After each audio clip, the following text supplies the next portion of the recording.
আলহামদুলিল্লাহ, আমি একজন মুসলমান।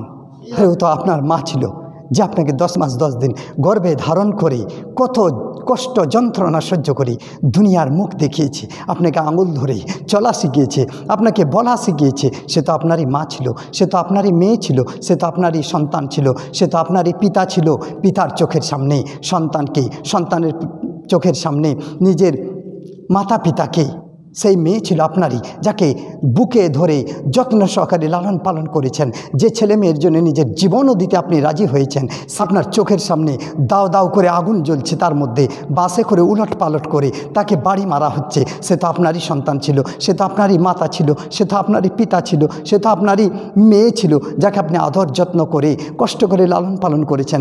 আপনি চিন্তা করেন, বুকে হাত দিয়ে যদি 1 মিনিটের জন্য তার মুখকে খুলে দেওয়া হয়, তাহলে সে কত বিকট চিৎকার করে কান্না করতে লাগবে, বিকট চিৎকার করবে। আপনি সত্য কথা বলেন, আপনার ওই ভালোবাসার মানুষটা আজ আপনার চোখের সামনে এইভাবে জ্বলছে, আপনার বুকে কি ব্যথা লাগবে না? আপনার কি চোখে পানি আসবে না?